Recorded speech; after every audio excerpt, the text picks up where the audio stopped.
পণ্ডিত গিরিশচন্দ্রের আশ্রম ছিল শহর থেকে প্রায় 10 কিলোমিটার দূরে। আমরা বাসে করে সেখানে গেলাম। আশ্রমটি দেখতে খুবই সাধারণ, কিন্তু সেখানকার পরিবেশ খুবই শান্ত। পণ্ডিত গিরিশচন্দ্র আমাদের দেখে বললেন, আপনারা এসেছেন কেন? আমি বুঝতে পারছি আপনাদের কোনো সমস্যা আছে। আমি অবাক হয়ে গেলাম। উনি কিভাবে বুঝলেন? আমি সব কিছু বললাম। দেবেশের কাহিনী, বুড়ো গুরুর দেওয়া শক্তি, রীতার সাহায্য, সব। পণ্ডিত গিরিশচন্দ্র মনোযোগ দিয়ে শুনলেন। তারপর বললেন, আপনাদের সমস্যা অনেক গুরুতর। দেবেশের যে সাথীরা আছে তাদের নেতা হল কালরাত্রি। সে খুবই শক্তিশালী। রিয়াদ জিজ্ঞেস করল, কালরাত্রিকে? পণ্ডিতজি বললেন, কালরাত্রি হল একজন প্রাচীন তান্ত্রিক যে দুর্বিনীত পথে শক্তি অর্জন করার চেষ্টা করেছিল। সে মৃত্যুর পরও আত্মা হয়ে রয়ে গেছে। এখন সে অন্য দুষ্ট আত্মাদের নেতৃত্ব দেয়। সুব্রত জিজ্ঞেস করল, কালরাত্রিকে পরাজিত করার কোনো উপায় আছে? পণ্ডিতজি বললেন, আছে, কিন্তু সেটা খুবই বিপজ্জনক। কালরাত্রির শক্তির উৎস হল একটি কালো পাথর। সেই পাথর ধ্বংস করতে পারলে কালরাত্রি এবং তার সাথীরা সব নিষ্ক্রিয় হয়ে যাবে। আমি জিজ্ঞেস করলাম, সেই পাথর কোথায়? পণ্ডিতজি বললেন, এই এলাকার সবচেয়ে পুরাতন কবরস্থানে। সেখানে একটি প্রাচীন সমাধি আছে। সেই সমাধির নিচে পাথরটি লুকানো আছে। রিয়াদ বলল, আমরা সেখানে যাব। কিন্তু পণ্ডিতজি বললেন, এত সহজ নয়। সেই কবরস্থানে রাতের বেলা অনেক দুষ্ট আত্মা ঘোরাফেরা করে। আর কালো পাথরটি ভাঙতে হলে বিশেষ মন্ত্র পড়তে হয়। আমি বললাম, আপনি আমাদের সেই মন্ত্র শেখাতে পারবেন? পণ্ডিতজি ভাবলেন কিছুক্ষণ। তারপর বললেন, হ্যাঁ, পারব। কিন্তু আপনাদের অনেক সাহস লাগবে। আর সবচেয়ে গুরুত্বপূর্ণ বিষয় হল, এই কাজ করতে হলে পূর্ণিমার রাতে যেতে হবে। আমি ক্যালেন্ডার দেখে বললাম, আগামী 3 দিন পর পূর্ণিমা। পণ্ডিতজি বললেন, ততদিন আপনারা এখানেই থাকুন। আমি আপনাদের প্রয়োজনীয় মন্ত্র আর সুরক্ষার উপায় শেখাব। আমরা রাজি হয়ে গেলাম। পরের 3 দিন আমরা পণ্ডিতজির কাছে বিভিন্ন মন্ত্র আর সুরক্ষার পদ্ধতি শিখলাম। তিনি আমাদের কিছু বিশেষ তাবিজ আর রুদ্রাক্ষের মালা দিলেন। পূর্ণিমার দিন সন্ধেবেলা আমরা প্রস্তুতি নিলাম। পণ্ডিতজি বললেন, মনে রাখবেন, কবরস্থানে ঢুকেই আপনারা বিপদে পড়বেন। কোনো আত্মার কথায় কান দেবেন না। শুধু আপনাদের লক্ষ্যে এগিয়ে যাবেন। রাত 11টার সময় আমরা কবরস্থানে পৌঁছালাম। কবরস্থানটি দেখতে অনেক ভয়ঙ্কর। পুরাতন কবরের পাথর, ভাঙা ফটক, আর চারদিকে গভীর অন্ধকার। আমরা টর্চলাইট জ্বেলে ভেতরে ঢুকলাম। হঠাৎই শুনতে পেলাম কিছু অস্বাভাবিক শব্দ। মনে হচ্ছিল যেন কেউ কাঁদছে। রিয়াদ বলল, মা, আমার ভয় লাগছে। আমি বললাম, সাহস রাখো। আমরা একসাথে আছি। আমরা কবরস্থানের গভীরে যেতে লাগলাম। হঠাৎ করে দেখলাম আমাদের সামনে একটি সাদা ছায়া ভাসছে। সেই ছায়া বলল, তোমরা এখানে কেন এসেছ? চলে যাও, নইলে বিপদে পড়। রান্নার জন্য বাঁশঝাড় থেকে কাঠ কাটতে গিয়েছিলাম। ছেলে কুড়াল নিয়ে সাহায্য করছে। একটা বট ডাল কাটতে গিয়ে বলল, মা, তুই আমার পাশে আয়। আমি তার পাশে গেলাম। সে কুড়াল চালাতে চালাতে বলল, তোর এই সাহায্যের মন আমার খুব ভালো লাগে। ঘেমে গেছে সে। আমি গামছা দিয়ে ঘাম মুছিয়ে দিলাম। সে আমার হাত ধরে বলল, মা, এভাবেই তুই আমার যত্ন নিবি সারা জীবন? আমি বললাম, হ্যাঁ রে, আমি তো তোর মা। সে বলল, না মা, তুই শুধু আমার মা না, তুই আমার সব। বাঁশঝাড়ের ভিতর নির্জন পরিবেশ। সে কুড়াল নামিয়ে রেখে আমার 2 হাত ধরল। বলল, আমি তোরে ভালোবাসি, আমার বউ হিসেবে চাই পাখির ডাক আর পাতার খসখসানি। আমি বললাম, ছাড় আমারে। সে বলল, না, ছাড়মু না। তুই আমার সাথে বিয়া কর। সূর্যের আলো বাঁশের ফাঁক দিয়ে পড়ছে আমাদের মুখে। তার চোখে যে আগুন দেখছি, সেটা মায়ের প্রতি ছেলের ভালোবাসা না, অন্য কিছু। এই গল্পটি সম্পূর্ণ শুনলে আপনাদের পানি অটোমেটিক বের হয়ে যাবে। যত দ্রুত সম্ভব হাতের কাছে টিস্যু নিয়ে বসে পড়ো। বিছানার চাদর যেন নষ্ট না হয় সেটা সম্পূর্ণ খেয়াল রাখার অনুরোধ জানিয়ে গল্পটি এখন শুরু করব। তার আগে সর্বশেষ অনুরোধ, দয়া করে এমন পানি বের করার গল্প নিয়মিত শুনতে আমাদের চ্যানেলটি সকলেই সাবস্ক্রাইব করুন। ধন্যবাদ। হ্যালো বন্ধুরা, আমার নাম মধুমিতা সেন। আমার বয়স 39 বছর। আমার স্বামীর নাম সুব্রত সেন, বয়স 52 বছর। আমাদের 2 সন্তান, রিয়াদ আর তনবি। রিয়াদ 21 বছর বয়সী, ভার্সিটিতে পড়ে। তনবি 14 বছর বয়সী, হাই স্কুলে যায়। আমি যখন কাঠ কাটার জন্য বাঁশঝাড়ে গেলাম, রিয়াদ আমাকে সাহায্য করতে এসেছিল। আমাদের বাড়ির পিছনে একটা পুরাতন বাঁশঝাড় আছে, যেটার মধ্যে অনেক ঘন জঙ্গল। সেখানে অদ্ভুত সব গাছপালা আর লতাপাতা। আমি প্রথমে ভেবেছিলাম রিয়াদ শুধু কাঠ কাটতে সাহায্য করবে। কিন্তু যখন সে আমার হাত ধরল আর বলল যে আমাকে বিয়ে করতে চায়, তখন আমি বুঝলাম কিছু একটা গোলমাল হয়েছে। হঠাৎ করে রিয়াদের চোখের দিকে তাকিয়ে আমি লক্ষ্য করলাম তার চোখের রং পরিবর্তন হয়ে গেছে। আগে যেখানে কালো চোখ ছিল, এখন সেখানে একটা নীলাভ রং। আর সবচেয়ে অদ্ভুত ব্যাপার হল তার কণ্ঠস্বরও অন্যরকম হয়ে গেছে। এমনকি তার কথা বলার ধরনও আলাদা। যেন রিয়াদ নয়, অন্য কেউ তার শরীরের মধ্যে ঢুকে গেছে। আমি ভয়ে পিছিয়ে গেলাম। কিন্তু সে আমার হাত ছাড়ল না। বলল, তুমি কোথায় যাচ্ছ? আমি তোমার সাথে কথা বলছি। তার কণ্ঠস্বর শুনে মনে হচ্ছিল যেন কোনো পুরাতন মানুষের গলা। অথচ রিয়াদের বয়স মাত্র 21। আমি জিজ্ঞেস করলাম, রিয়াদ, তুমি ঠিক আছো তো? তোমার কি হয়েছে? সে হাসতে শুরু করল। কিন্তু সেই হাসিটা রিয়াদের মতো ছিল না। অনেক বেশি গভীর আর রহস্যময়। বলল, আমি রিয়াদ নেই। আমি এই বাঁশঝাড়ের রক্ষক। শত বছর ধরে এখানে আছি। তোমাকে দেখে মুগ্ধ হয়েছি। এই কথা শুনে আমার পুরো শরীরে কাঁপুনি ধরে গেল। কিন্তু আমি সাহস করে বললাম, তুমি কে? রিয়াদকে ছেড়ে দাও। সে বলল, আমি দেবেশ, এই জঙ্গলের প্রাচীন আত্মা। বহু বছর আগে আমি এই জায়গাতেই মারা গিয়েছিলাম। তখন থেকে এখানে রয়েছি। তোমার মতো সুন্দরী নারী আমি অনেক দিন দেখিনি। আমি বুঝলাম রিয়াদের শরীরে কোনো ভূতের আত্মা ভর করেছে। আমার মাথায় তখন একটাই চিন্তা, কিভাবে রিয়াদকে এই অবস্থা থেকে বাঁচানো যায়। আমি বললাম, দেবেশ, তুমি রিয়াদকে ছেড়ে দাও। সে আমার ছেলে। দেবেশ বলল, আমি জানি সে তোমার ছেলে। কিন্তু এখন আমি তার শরীর ব্যবহার করছি। তুমি যদি আমার সাথে এই জঙ্গলে থেকে যাও, তাহলে আমি তোমার ছেলেকে ছেড়ে দেব। আমি ভাবলাম এটা কি ধরনের ফাঁদ। কিন্তু রিয়াদকে বাঁচানোর জন্য আমি যে কোনো কিছু করতে পারি। তাই বললাম, আচ্ছা, আমি তোমার সাথে থাকব। কিন্তু তুমি রিয়াদকে ছেড়ে দাও। দেবেশ হেসে বলল, এত সহজ নয়। তুমি আগে প্রমাণ করো যে তুমি আমাকে ভালোবাসো। আমি জিজ্ঞেস করলাম, কিভাবে প্রমাণ করব? সে বলল, এই জঙ্গলের গভীরে একটা পুরাতন মন্দির আছে। সেখানে একটা রত্ন রয়েছে। সেই রত্ন এনে দিতে পারলে আমি বুঝব তুমি আমাকে সত্যিই ভালোবাসো। আমি বুঝলাম এটা একটা পরীক্ষা। কিন্তু রিয়াদের জীবনের তুলনায় এসব কিছুই নয়। তাই রাজি হয়ে গেলাম। দেবেশ আমাকে জঙ্গলের গভীরে নিয়ে গেল। পথে আমি দেখলাম অনেক অদ্ভুত গাছপালা আর ফুল। এমনকি কিছু পশুপাখিও ছিল যেগুলো আমি আগে কখনো দেখিনি। সবচেয়ে অবাক করার বিষয় হল, সেই সব পশুপাখি দেবেশকে দেখে মাথা নিচু করে সম্মান জানাচ্ছিল। প্রায় আধা ঘণ্টা হাঁটার পর আমরা একটা পুরাতন মন্দিরের সামনে পৌঁছালাম। মন্দিরটা দেখতে অনেক প্রাচীন। পাথরের গায়ে অনেক খোদাই করা ছবি আর লেখা। কিন্তু সেগুলো আমি বুঝতে পারছিলাম না। দেবেশ বলল, এই মন্দিরের ভেতরে একটা রত্ন আছে। কিন্তু সেই রত্ন নিতে হলে তোমাকে অনেক বিপদের মুখোমুখি হতে হবে। আমি সাহস নিয়ে বললাম, আমি প্রস্তুত। মন্দিরের ভেতরে ঢুকতেই আমি দেখলাম চারদিকে অন্ধকার।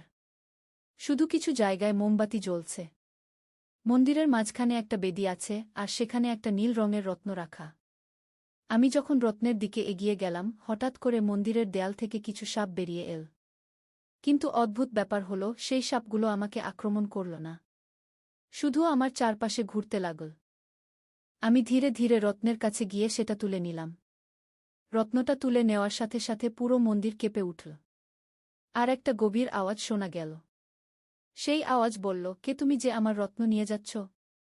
আমি ভয়ে কাঁপতে কাঁপতে বললাম, আমি মধুমিতা। আমার ছেলেকে বাঁচাতে এই রত্ন দরকার।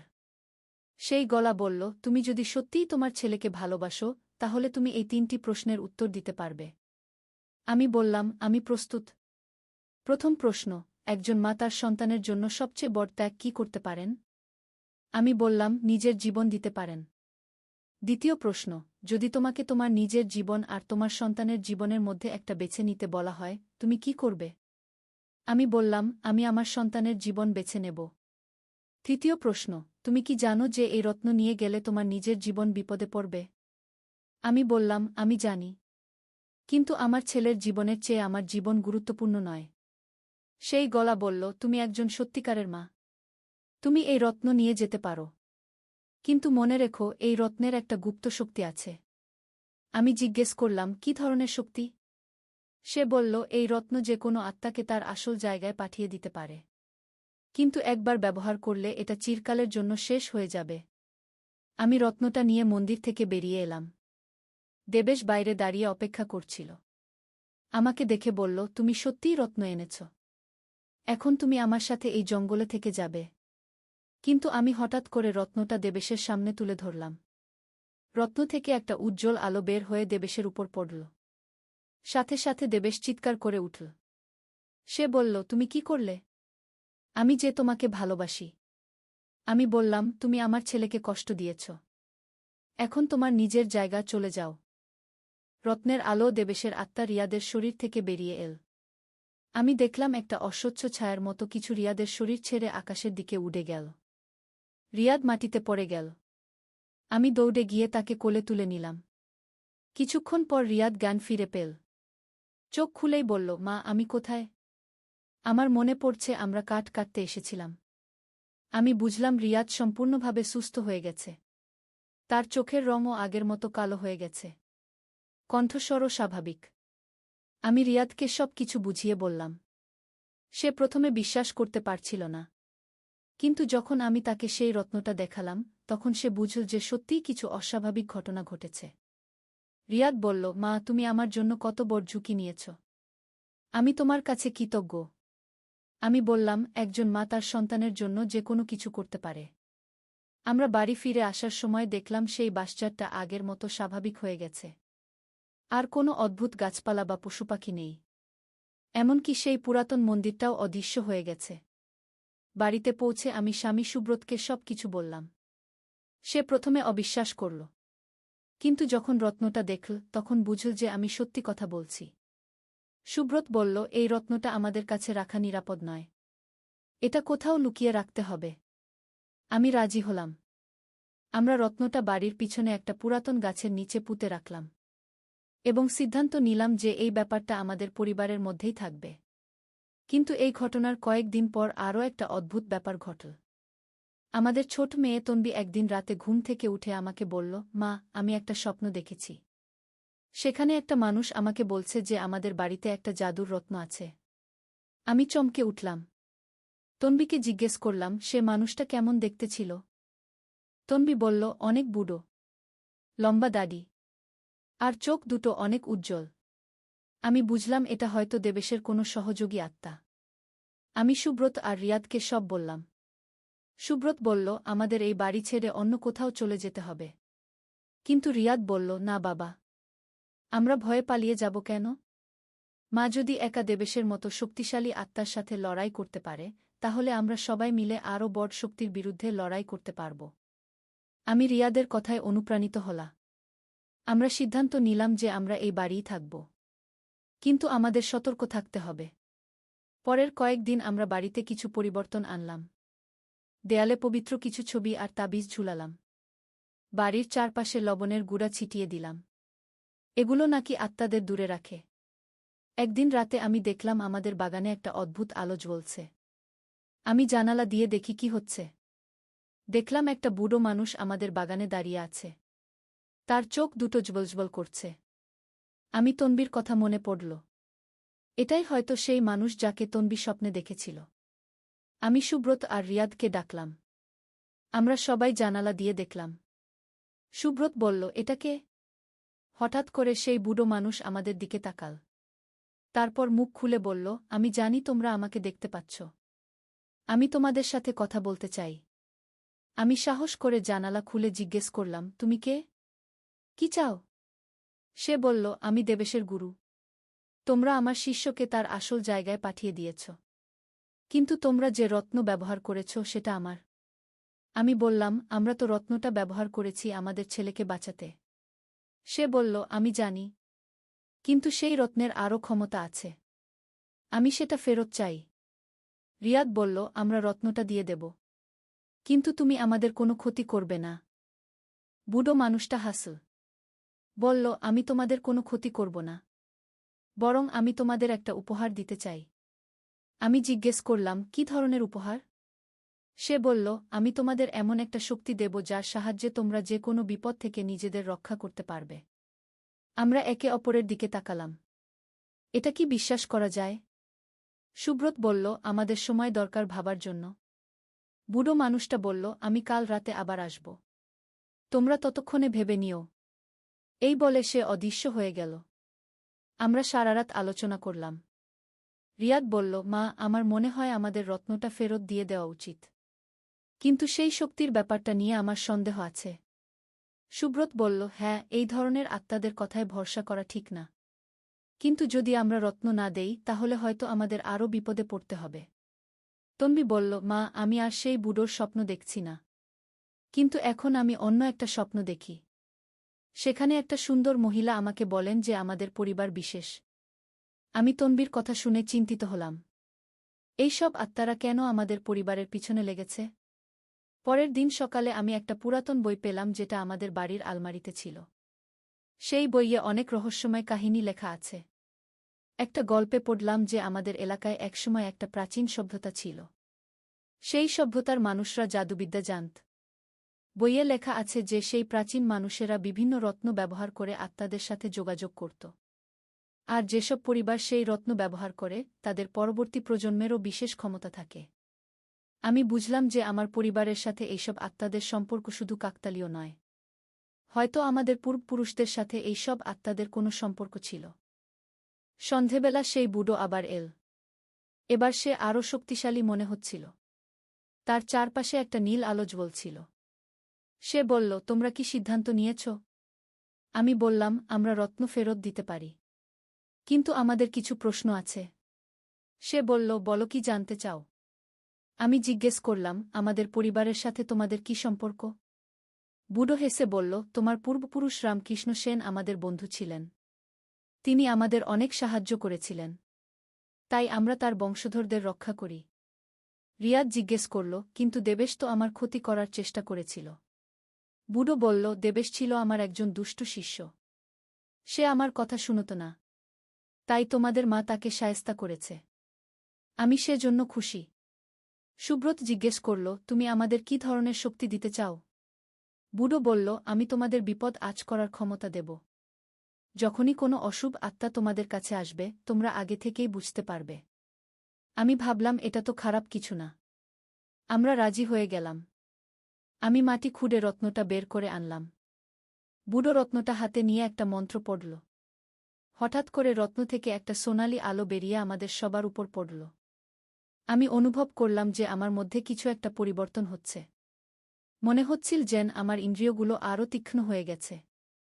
বুড়ো বলল, এখন থেকে তোমরা যে কোনো আত্মার উপস্থিতি অনুভব করতে পারবে। আর যদি কোনো বিপদ আসে তোমরা আগে থেকেই জানতে পারবে। এই বলে সে রত্নসহ অদৃশ্য হয়ে গেল। পরের কয়েকদিন আমরা লক্ষ্য করলাম যে সত্যিই আমাদের মধ্যে কিছু পরিবর্তন হয়েছে। আমি যখন রান্নাঘরে কাজ করি তখন বুঝতে পারি কেউ ঘরে ঢুকেছে কিনা। রিয়াদ রাতে ঘুমানোর আগে বলে যে সে অনুভব করতে পারে বাড়ির চারপাশে কি হচ্ছে। একদিন তন্বী স্কুল থেকে ফিরে এসে বলল, মা, আমার মনে হচ্ছে আমাদের স্কুলে কিছু একটা অস্বাভাবিক ব্যাপার হচ্ছে। আমি জিজ্ঞেস করলাম, কী রকম? তন্বী বলল, আমাদের এক শিক্ষকের আচরণ অদ্ভুত হয়ে গেছে। তিনি হঠাৎ করে অনেক রেগে যান। আর তার চোখ দুটো অনেক উজ্জ্বল দেখায়। আমি বুঝলাম এটা হয়তো আরেকটা আত্মার ব্যাপার। আমি তন্বীকে বললাম, তুমি সেই শিক্ষকের কাছে বেশি যেও না। আর যদি কিছু অস্বাভাবিক মনে হয় তাহলে সাথে সাথে আমাকে জানিও। কয়েকদিন পর তন্বী বলল, মা, সেই শিক্ষক আজ স্কুলে আসেননি। শুনেছি উনি হঠাৎ করে অসুস্থ হয়ে গেছেন। আমার মনে হলো সেই বুড়োর দেওয়া শক্তি কাজ করছে। আমরা আগে থেকেই বিপদ সম্পর্কে সচেতন হতে পারছি। এর কিছুদিন পর আমাদের প্রতিবেশী জহির সাহেব আমাদের বাড়িতে এলেন। তিনি বললেন, ভাবি, আমি একটা অদ্ভুত কাহিনী শুনেছি। নাকি আমাদের এলাকায় কিছু ভূতের উৎপাত আছে। আমি বললাম, কী রকম? জহির সাহেব বললেন, রাতের বেলা কিছু মানুষ অদ্ভুত আলো দেখেছে। আর কেউ কেউ বলছে যে তারা অস্বাভাবিক আওয়াজ শুনেছে। আমি মনে মনে ভাবলাম এগুলো হয়তো সেই সব আত্মাদের কার্যকলাপ। কিন্তু আমি জহির সাহেবকে কিছু বললাম না। সেদিন রাতে আমি জানালার পাশে দাঁড়িয়ে বাইরে তাকালাম। হঠাৎ করে দেখলাম রাস্তায় একটা সাদা ছায়া হাঁটছে। সেই ছায়া আমাদের বাড়ির সামনে এসে দাঁড়াল। আমি সুব্রতকে ডাকলাম। আমরা দুজনে দেখলাম সেই ছায়া ধীরে ধীরে আরও স্পষ্ট হয়ে উঠছে। এটা একটা মহিলার আকৃতি। সেই মহিলা আমাদের দিকে তাকিয়ে বলল, আমি রীতা। আমি এই এলাকায় বহু বছর আগে মারা গিয়েছি। আমি তোমাদের সাথে কথা বলতে চাই। আমি জিজ্ঞেস করলাম, কি বলতে চাও? রীতা বলল, আমি জানি তোমরা বুড়ো গুরুর কাছে থেকে বিশেষ শক্তি পেয়েছ। কিন্তু আমি তোমাদের একটা বিপদের কথা জানাতে এসেছি। সুব্রত জিজ্ঞেস করল, কি ধরনের বিপদ? রীতা বলল, দেবেশের আরও কিছু সাথী আছে। তারা তোমাদের উপর রেগে আছে। তারা প্রতিশোধ নিতে চায়। আমার বুকের মধ্যে ধকধক করতে লাগল। আমি জিজ্ঞেস করলাম, কখন তারা আসবে? রীতা বলল, খুব শীঘ্রই। কিন্তু আমি তোমাদের সাহায্য করতে পারি। আমি একজন ভালো আত্মা। আমি তোমাদের রক্ষা করতে চাই। আমি ভাবলাম এই রীতাকে বিশ্বাস করা যায় কি না। কিন্তু তার কণ্ঠস্বর খুবই নরম আর সৎ মনে হচ্ছিল। আমি বললাম, তুমি আমাদের কিভাবে সাহায্য করতে পারো? রীতা বলল, আমি তোমাদের বাড়িতে একটা সুরক্ষা বৃত্ত তৈরি করে দিতে পারি। সেই বৃত্তের ভেতরে কোনো দুষ্ট আত্মা ঢুকতে পারবে না। সুব্রত বলল, আমরা রাজি। তুমি কি করতে হবে? রীতা বলল, তোমাদের বাড়ির 4 কোণায় 4টি সাদা মোমবাতি জ্বালাতে হবে। আর মধ্যখানে একটি বড় মোমবাতি। আমি তখন একটি মন্ত্র পড়ব। আমরা তাই করলাম। রীতা মন্ত্র পড়া শুরু করল। তার গলা শুনে মনে হচ্ছিল যেন কোনো দেবী কথা বলছেন। মন্ত্র শেষ হতেই আমি দেখলাম আমাদের বাড়ির চারপাশে একটা হালকা সোনালি আলোর বৃত্ত তৈরি হয়েছে। রীতা বলল, এখন তোমরা নিরাপদ। কিন্তু মনে রেখো, এই সুরক্ষা বৃত্ত শুধু 7 দিনের জন্য কাজ করবে। সেই সময়ের মধ্যে তোমাদের আরও শক্তিশালী কোনো সমাধান খুঁজে নিতে হবে। আমি জিজ্ঞেস করলাম, আমরা কোথায় সেই সমাধান পাব? রীতা বলল, এই এলাকায় একটি পুরাতন গ্রন্থাগার আছে। সেখানে প্রাচীন কিছু বই আছে যেগুলোতে আত্মাদের সাথে মোকাবেলার পদ্ধতি লেখা আছে। সেখানে গিয়ে খোঁজ নিও। এই বলে রীতা অদৃশ্য হয়ে গেল। পরের দিন সকালে আমরা সেই পুরাতন গ্রন্থাগার খুঁজতে বের হলাম। এলাকার লোকজনকে জিজ্ঞেস করে জানতে পারলাম যে শহরের পুরাতন অংশে একটি প্রাচীন গ্রন্থাগার আছে। সেখানে অনেক দুর্লভ বই সংরক্ষিত আছে। আমরা সেই গ্রন্থাগারে গেলাম। গ্রন্থাগারিক একজন বৃদ্ধ মানুষ। তিনি আমাদের দেখে বললেন, আপনারা কি ধরনের বই খুঁজছেন? আমি বললাম, আমাদের এই এলাকার প্রাচীন ইতিহাস আর রহস্যময় কাহিনী সম্পর্কে জানতে হবে। গ্রন্থাগারিক আমাদের একটি বিশেষ বিভাগে নিয়ে গেলেন। সেখানে অনেক পুরাতন বই সাজানো ছিল। তিনি বললেন, এই বইগুলোতে আপনারা যা খুঁজছেন তা পেতে পারেন। আমরা কয়েক ঘন্টা ধরে বই ঘাঁটলাম। একটি বইয়ে আমি পেলাম আমাদের এলাকার সম্পূর্ণ ইতিহাস। সেখানে লেখা আছে যে এই এলাকায় একসময় একটি তান্ত্রিক আশ্রম ছিল। সেই আশ্রমের তান্ত্রিকরা আত্মাদের সাথে যোগাযোগ করতে পারতেন। আরেকটি বইয়ে পেলাম বিভিন্ন আত্মাদের সাথে মোকাবেলার উপায়। সেখানে লেখা আছে যে দুষ্ট আত্মাদের থেকে মুক্তি পেতে হলে তাদের মূল শক্তির উৎস ধ্বংস করতে হয়। রিয়াদ আরেকটি বই পড়ে বলল, মা, এখানে লেখা আছে যে আমাদের পূর্বপুরুষ রামকৃষ্ণ সেন ছিলেন একজন বিখ্যাত তান্ত্রিক। তিনি অনেক আত্মাদের সাহায্য করেছিলেন। আমি অবাক হয়ে গেলাম। তাহলে সেই বুড়ো সত্যি কথা বলেছিল। আমরা আরও পড়তে লাগলাম। একটি বইয়ে পেলাম যে দুষ্ট আত্মাদের একটি নেতা থাকে। সেই নেতাকে পরাজিত করতে পারলে বাকি আত্মারা নিষ্ক্রিয় হয়ে যায়। সুব্রত বলল, তাহলে আমাদের দেবেশের সেই সাথীদের নেতা খুঁজে বের করতে হবে। আমরা গ্রন্থাগারিককে জিজ্ঞেস করলাম, এই এলাকায় এমন কেউ আছে কি যিনি এই ধরনের আত্মার ব্যাপারে বেশি জানেন? গ্রন্থাগারিক বললেন, হ্যাঁ, একজন আছেন। তার নাম পণ্ডিত গিরিশচন্দ্র। তিনি এই বিষয়ে বিশেষজ্ঞ। তিনি শহরের বাইরে একটি ছোট আশ্রমে থাকেন। আমরা সেদিনই সেই আশ্রমে যাওয়ার সিদ্ধান্ত নিলাম। একদিন আলী সাহেব সোহেলের অফিসে এলেন। সোহেল তাকে দেখে অবাক হয়ে গেল। স্যার, আপনি এখানে? হ্যাঁ সোহেল, তোমার অফিস একবার দেখতে চাইলাম। খুব সুন্দর হয়েছে গু। আলী সাহেব পুরো অফিস ঘুরে দেখলেন। কর্মচারীদের সাথে কথা বললেন। তারপর সোহেলের রুমে এসে বসলেন। সোহেল, তুমি অনেক দূর এসেছ। মনে আছে 7 বছর আগে তুমি যখন আমার অফিসে প্রথম এসেছিলে? চা বানানোর কাজ করতে? হ্যাঁ স্যার, সব মনে আছে ইউ। আমি গর্বিত যে আমি তোমাকে একটা সুযোগ দিয়েছিলাম। আর তুমি সেই সুযোগকে কাজে লাগিয়েছ। জানো সফলতার মূল সূত্র কি? কি স্যার? কঠোর পরিশ্রম, সততা আর হাল না ছাড়া। তোমার মধ্যে এই 3টা গুণই আছে গু। সোহেল চোখে জল নিয়ে বলল, আপনি না থাকলে আজ আমি এখানে পৌঁছাতে পারতাম না স্যার। না সোহেল, আমি শুধু একটা দরজা খুলে দিয়েছিলাম। ভেতরে ঢুকে পথ তৈরি করেছ তুমি নিজে গু। আলী সাহেব চলে যাওয়ার আগে বললেন, আমার একটা বড় প্রজেক্ট আছে, একটা 20 ফ্লোর বিজনেস টাওয়ার। আমি চাই তুমি এই প্রজেক্টে আমার সাথে পার্টনার হও। 50-50। রাজি? সোহেল অবাক হয়ে গেল। এত বড় প্রজেক্ট? স্যার, আমার কি যথেষ্ট সামর্থ্য আছে? আছে। আমি বিশ্বাস করি। সোহেল রাজি হয়ে গেল। এটা তার জীবনের সবচেয়ে বড় প্রজেক্ট হবে। 50 অধ্যায়, বড় চ্যালেঞ্জ। 20 ফ্লোর বিজনেস টাওয়ারের কাজ শুরু হল। এটা সোহেলের জীবনের সবচেয়ে বড় চ্যালেঞ্জ। প্রজেক্টের বাজেট প্রায় 10 করোড় টাকা। সোহেলকে 5 করোড় টাকা ইনভেস্ট করতে হবে। সোহেল তার সব সঞ্চয়ে, ব্যাংক লোন আর কিছু ইনভেস্টর থেকে টাকা জোগাড় করল। এটা একটা বিশাল ঝুঁকি। যদি প্রজেক্ট ব্যর্থ হয়, সব শেষ। মিনা চিন্তিত ছিল। সোহেল, এত বড় ঝুঁকি নেওয়া ঠিক হবে? মিনা, জীবনে বড় কিছু করতে হলে ঝুঁকি নিতে হয়। আমি এই সুযোগ হাতছাড়া করতে চাই না গিয়ে। কিন্তু যদি কিছু ভুল হয়? ভুল হবে না। আমি আলী সাহেবের সাথে আছি। উনি আমাকে গাইড করবেন। প্রজেক্ট শুরু হল। প্রথম 6 মাস সব ভালোই চলছিল। কাজ সময়মতো হচ্ছে, বাজেট ঠিক আছে। কিন্তু 7 মাসের মাথায় একটা বড় সমস্যা দেখা দিল। একজন প্রধান ইনভেস্টর হঠাৎ তার টাকা ফেরত চাইলেন। তিনি অন্য একটা জরুরি কাজে টাকা লাগবে বলে জানালেন।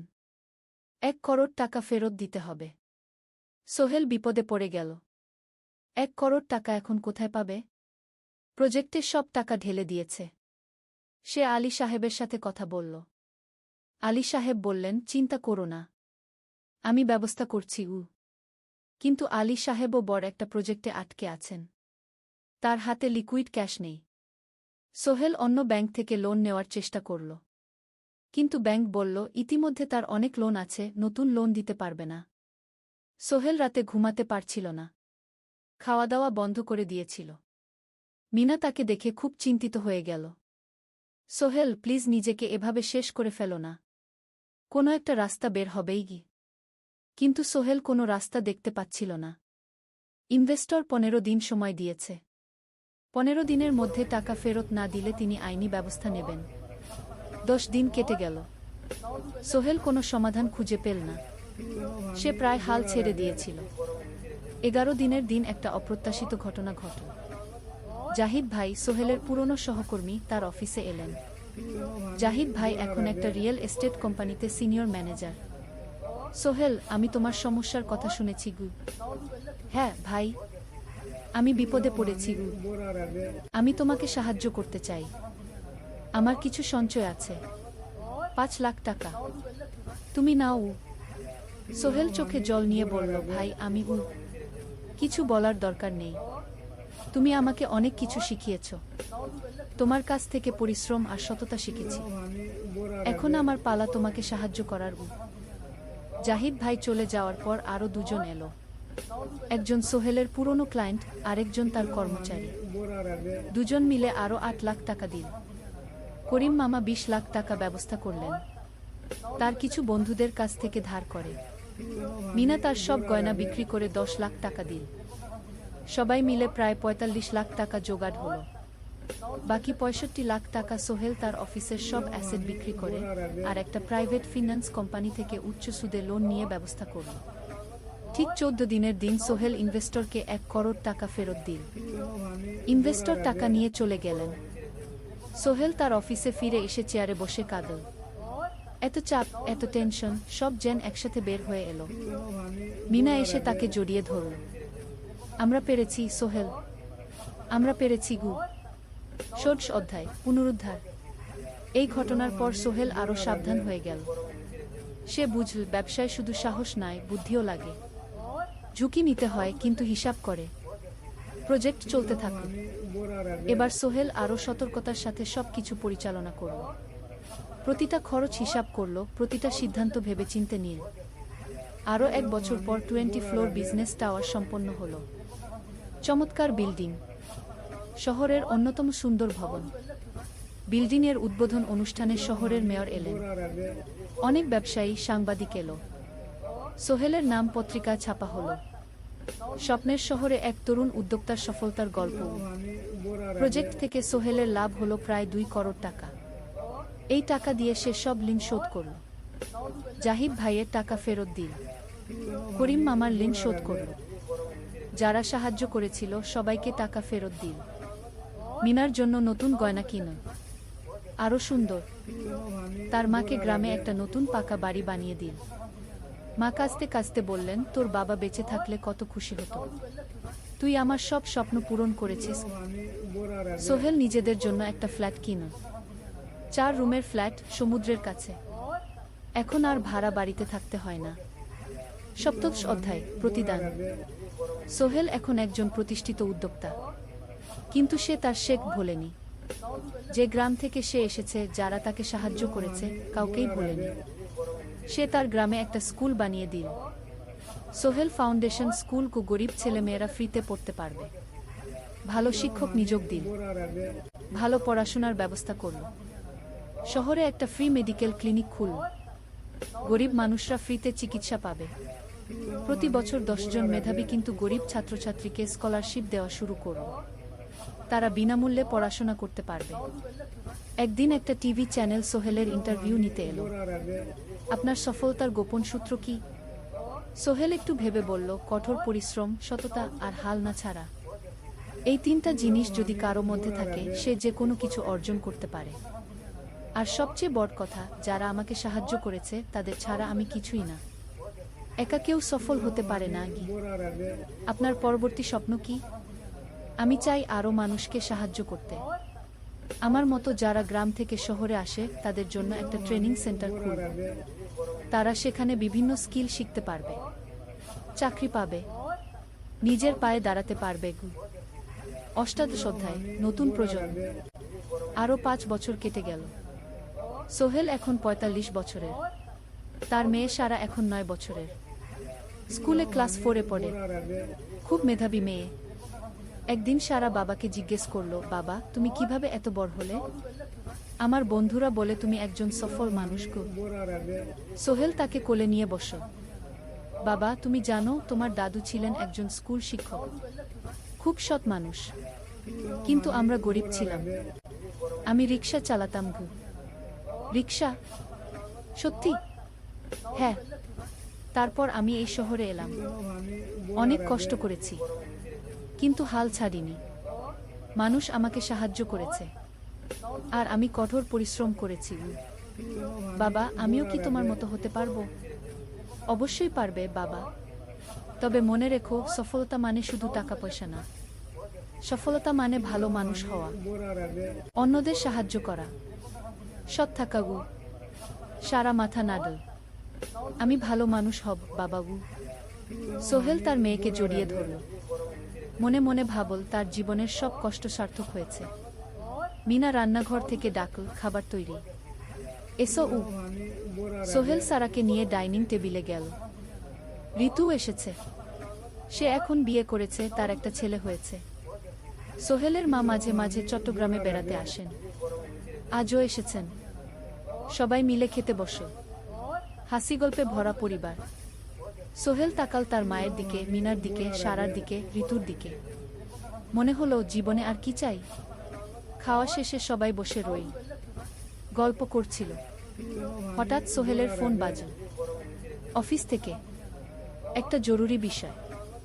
সোহেল ফোন রেখে দিয়ে মিনাকে বলল, একটা নতুন প্রজেক্টের প্রস্তাব এসেছে।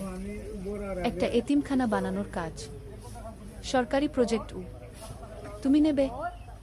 অবশ্যই। এটা আমার স্বপ্নের প্রজেক্ট। যেসব বাচ্চাদের বাবা মা নেই, তাদের জন্য একটা সুন্দর জায়গা। মিনা হাসু। তুমি কখনো বদলাও না, এখনো অন্যদের কথা ভাবো। এটাই তো জীবন মিনা। শুধু নিজের জন্য বাঁচলে কি হবে? 49 অধ্যায়, উত্তরাধিকার। 10 বছর আরও কেটে গেল। সোহেল এখন 55 বছরের। তার চুলে পাক ধরেছে, কিন্তু শক্তি এখনো আগের মতোই।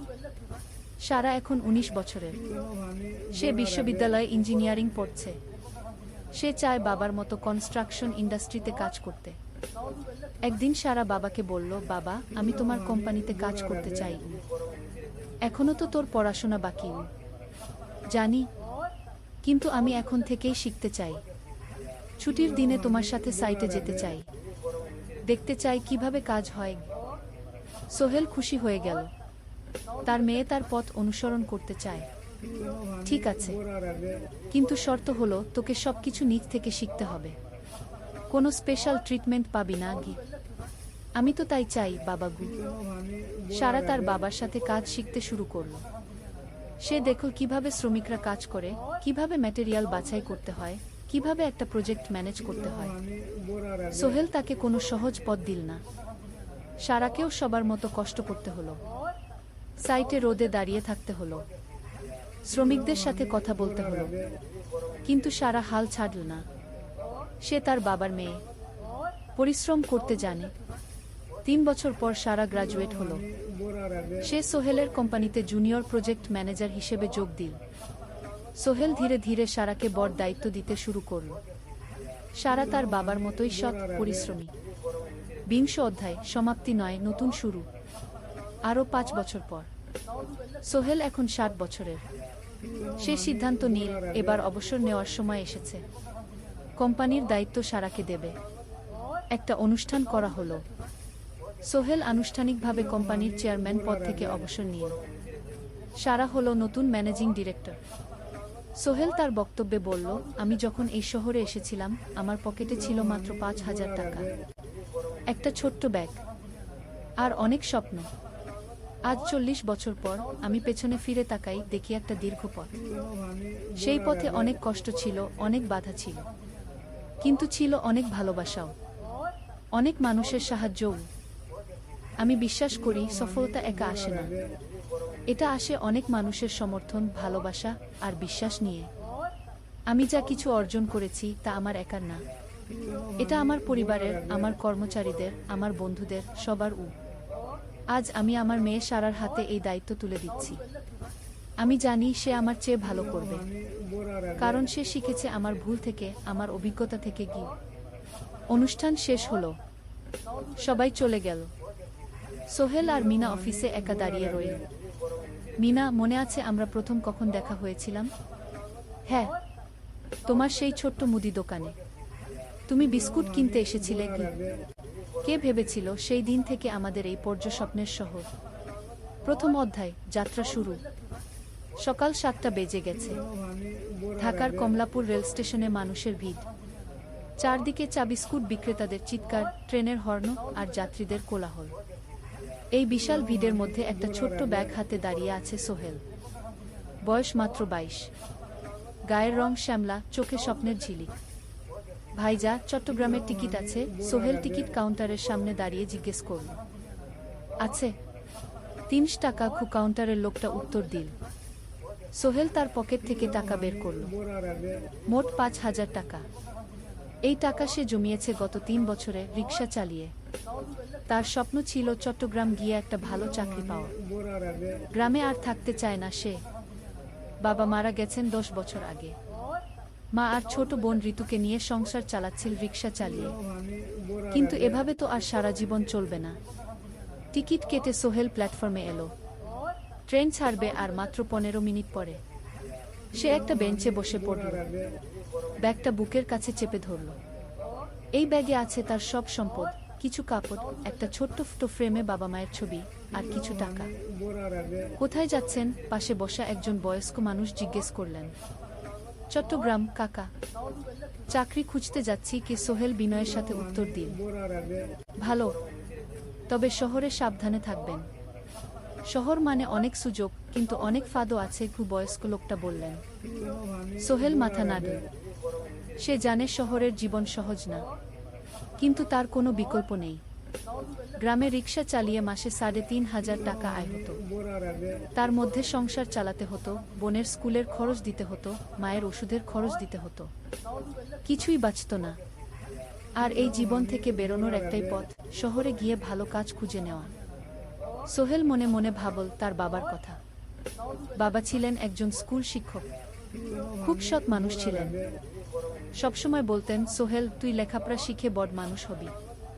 আমাদের পরিবারে আর কেউ বড় চাকরি করেনি, তুই করবি কি? কিন্তু বাবা যখন মারা গেলেন তখন সোহেল মাত্র এসএসসি পরীক্ষা দিয়েছে।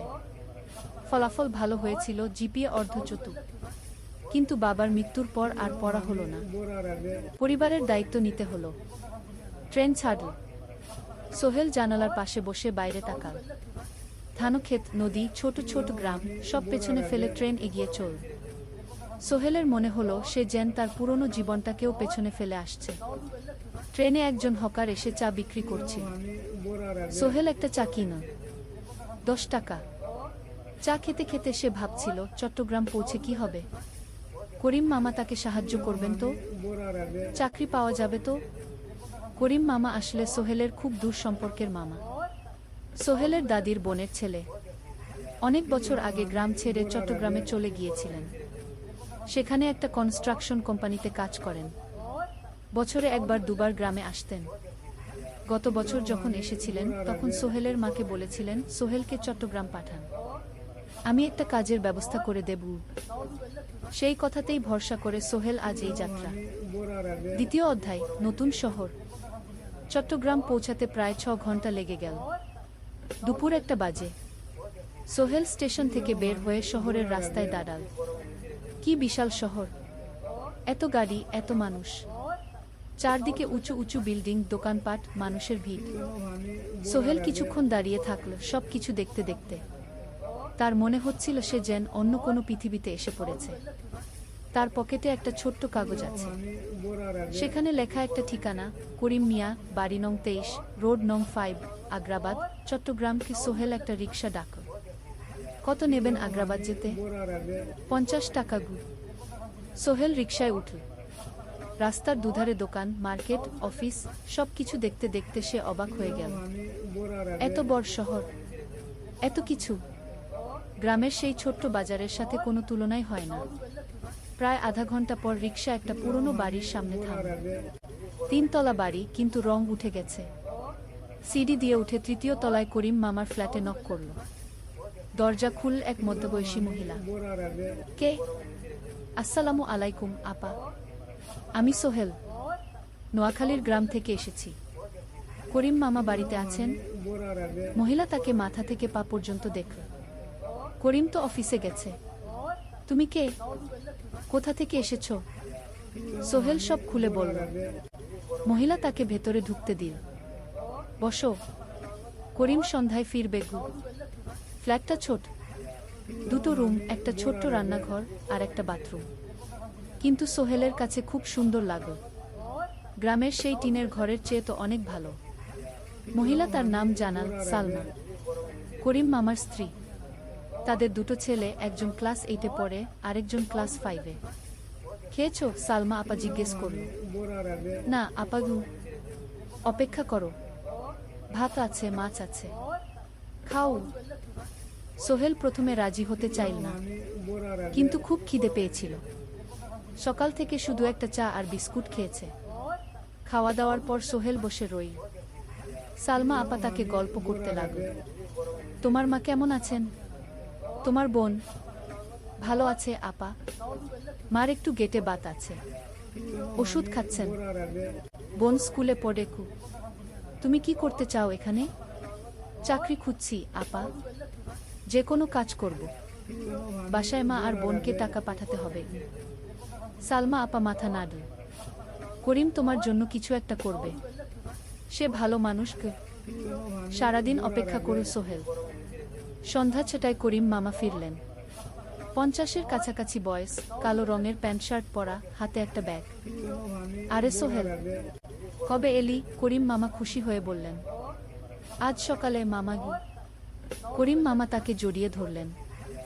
অনেকদিন পর দেখলাম। কেমন আছিস? ভালো আছি মামা গি। ভালো করেছিস এসে। এখানে অনেক সুযোগ আছে, তোর জন্য একটা কাজের ব্যবস্থা করে দেব। তবে প্রথমে কয়েকদিন এখানে থাক, শহরটা একটু চিনে নে, তারপর কাজে যোগ দিবি। সোহেলের মনে আসার আলো জ্বল। সে ভাবল হয়তো তার ভাগ্য এবার পাল্টাবে। 3য় অধ্যায়, প্রথম চাকরি। 1 সপ্তাহ পরে করিম মামা সোহেলকে তার কোম্পানিতে নিয়ে গেলেন। কোম্পানির নাম আলামিন কনস্ট্রাকশন।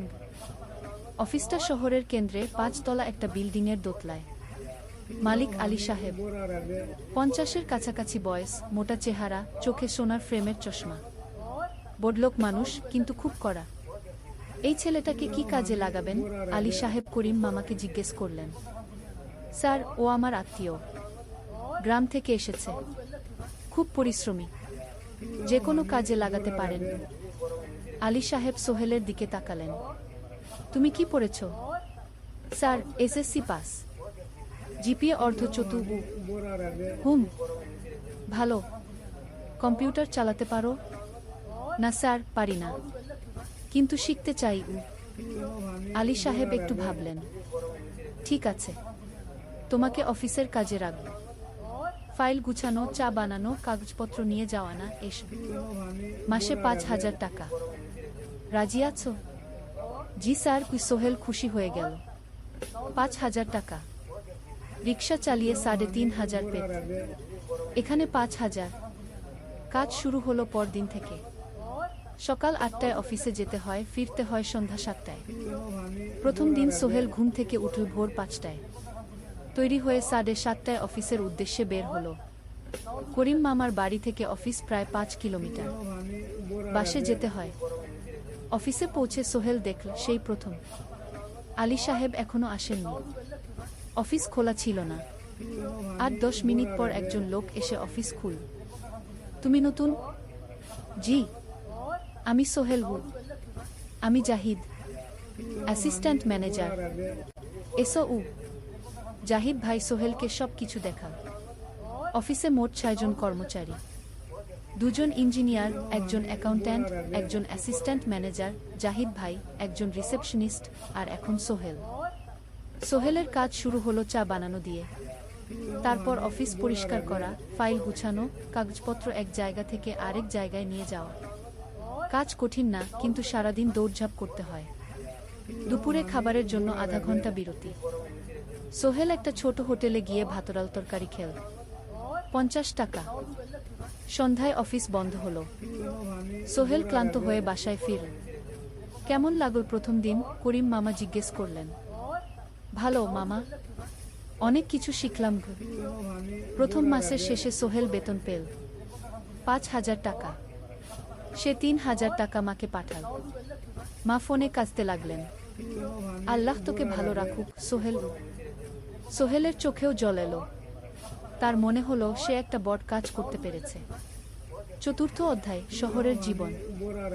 3 মাস কেটে গেল। সোহেল এখন শহরের সাথে মিশে গেছে। প্রতিদিন অফিসে যাওয়া আসার পথে সে দেখে হাজারো মানুষের জীবন। কেউ সফল, কেউ ব্যর্থ, কিন্তু সবাই চলছে নিজের পথে। সোহেল অফিসের কাজের পাশাপাশি কম্পিউটার শেখার চেষ্টা করছে। অফিসে একটা কম্পিউটার আছে। যখন কেউ ব্যবহার করে না, তখন সোহেল একটু একটু শেখার চেষ্টা করে। জাহিদ ভাই তাকে সাহায্য করেন। সোহেল, তুমি যদি কম্পিউটার ভালোভাবে শিখতে পারো, তাহলে তোমার ভবিষ্যৎ উজ্জ্বল। জাহিদ ভাই একদিন বললেন। কিভাবে শিখব ভাই? ট্রেনিং সেন্টারে যাও, সন্ধ্যায় ক্লাস আছে, মাসে 2,000 টাকা লাগবে। সোহেল ভাবল, 2,000 টাকা অনেক, কিন্তু এটা বিনিয়োগ, ভবিষ্যতের জন্য। সে একটা ট্রেনিং সেন্টারে ভর্তি হলো। সপ্তাহে 3 দিন, সন্ধ্যা 7:30 থেকে রাত 9টা পর্যন্ত ক্লাস। কম্পিউটারের basic, MS Word, Excel, PowerPoint, internet ব্যবহার। একদিন অফিস থেকে ফেরার সময় সোহেল একটা দোকানে চা খেতে গেল। দোকানের পাশেই একটা ছোট্ট মুদি দোকান। সেখানে একটা মেয়ে বসে আছে। বয়স হবে 20-এর কাছাকাছি। সাদাসিধে চেহারা, সাদা শাড়ি পরা, কিন্তু চোখে এক ধরনের দৃঢ়তা। ভাইজা, 1 প্যাকেট বিস্কুট দেন কি? সোহেল বলল।